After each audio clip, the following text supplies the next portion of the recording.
right, everybody, welcome. Hey, so I have been doing a deep dive in one of my favorite books. It's called Psycho-Cybernetics. You may or may not have heard me talk about it before. So I've been doing a study, I guess just for myself, really, kind of delving down into how my own mind works and how, what can I pick out from there that's going to help me when I help my coaching clients, right? So I was reading this morning a chapter where he's talking about your failure mechanism. So the programs in your mind that you have that lead you to failure. And he basically took the stance that said, hey, listen, it's really good for you to know so that you can actually make that change. So using it to your advantage, right? So not just saying, oh man, this is the program I have, but this is what I can do because of it. Okay, so he has so much in there, and I'm only going to share a little teeny tiny part with you. Okay, so the background behind this, he said something to the effect of that, when you receive a warning sign of impending danger, right, in whatever part of the world, so your body or your physical environment, the warning sign is not the thing to fear. It's actually the thing to welcome, because it's going to tell you that you need to make a change, right? So, for example, in your body, let's say you have symptoms of sickness, right? One thing I often, with other families that have very young children, my children are a little bit older, and so, they worry about things like a fever, right? And let's make sure that we take care of that fever. When in reality, the fever is saying, hey, there's something here you might want to pay attention to, but it's not necessarily the bad thing, right? It's working for you so that you'll pay attention.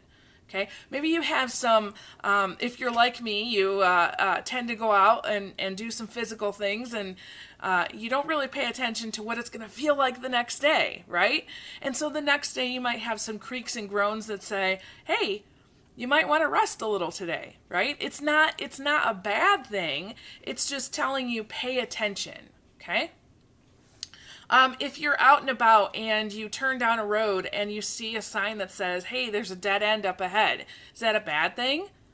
No, right? You can make an adjustment because you saw that warning sign, right?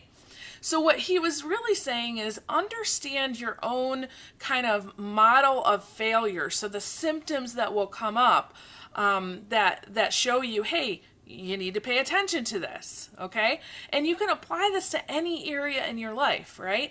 So let's say you're having, issues in relationships or your career or making the amount of money that you want to make, right? You can apply this to anything. So I found it interesting that he talked about 7, causes of failure. I'm not going to go through all 7. I'm only going to go through one today. I think, quite frankly, if I went through all 7, it could probably be an hour and a half phone call, just that, which I might actually do, because some of you, you're very loyal listeners, and you keep contacting me and saying, hey, I want some more. And so I think maybe in the future I'll do another class just on the causes of failure, okay? But as I was going through it, I was noticing, oh my gosh, I see these almost every single day in my coaching clients. And I think understanding really brings what he calls a cure, right? So understanding that you have frustration, where in the world does it come from, right? Why do you need that cause of the failure? And how can you use it to your advantage? So really knowing yourself more on a deeper level, it can bring understanding and actually bring the change, okay? So the one cause of failure that I'm going to talk about today is frustration. There are 6 more. I'm only going to do one. So frustration, when you really break it down. So first of all, there's two kinds of frustration, right? There's the simple frustration when maybe you're trying to learn something new, right? I find this is happening a lot in my business at the moment. I'm learning a ton. Nearly every day I'm learning some sort of new techie thing that I never thought I would learn. The other day I learned how to make QR codes. It's really not that hard, but in my head I had that thought that it would be, okay? So that's simple frustration when you are learning something new and you learn that new thing and now you're on the other side of it, right? So that frustration kind of comes and goes quickly. But the chronic frustration, the feeling frustrated in your life, right? That does not come and go quickly. When I'm working with coaching clients, and a ton of them right now especially are going through, I've realized how frustrated I've been in my role, my job at work because of this pandemic. So how can I move forward from that, right? So when you have chronic frustration, it's really because your goals are either unrealistic, right? So for example, I had a very young coaching client come to me and say, hey, listen, I want to graduate college and get a high 6-figure income. I was like, wow, that's awesome. That's great. What field are you in? He's like, education. I said, guess what? That's not probably going to work, right? You're going to be frustrated because your goals will be unrealistic.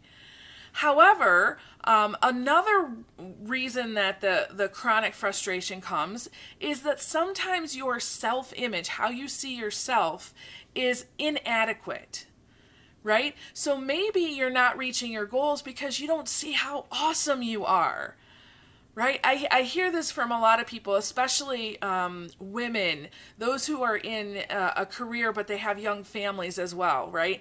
They don't take the time to really think about who am I, what's really great about me, you know, doing things like those I am statements that will remind them who they are every day. And so they go about their life and maybe they're working on their goals and they're doing really well, but they just seem to kind of hit that lid over and over and over again. And it's because they don't see themselves for who they really are.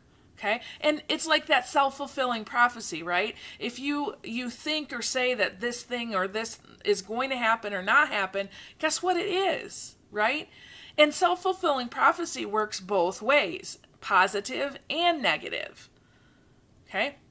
So, where does this frustration come from? Especially chronic frustration. Well, if you really think way back to when you were a child, when you're an infant and a toddler and a preschooler, guess what? That program for frustration worked for you. When you're an infant and you're hungry and you're frustrated, right? You're frustrated because the goal of being fed is not happening. What do? Well, you cry and then somebody comes feeds you, right?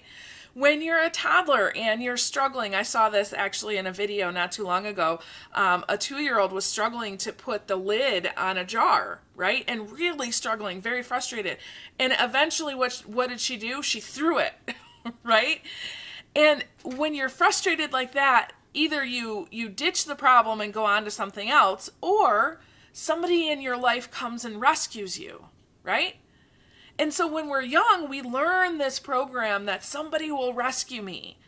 But guess what? Life is not coming to rescue you. That doesn't work in the adult world, okay? You got to be your own superhero. I love what Maxwell Maltz said. He said, thoughts and feelings go together. That feelings are the soil that thoughts and ideas grow in.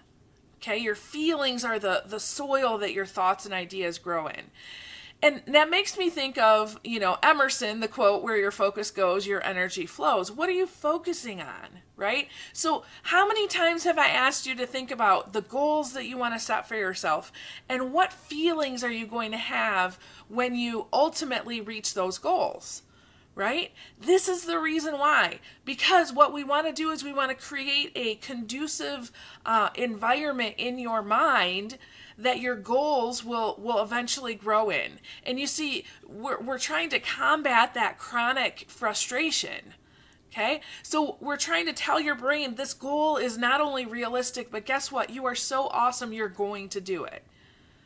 Okay, now, as I'm wrapping up here, there are a lot of frustrated people in the world today, for all kinds of reasons, and in all different areas of life.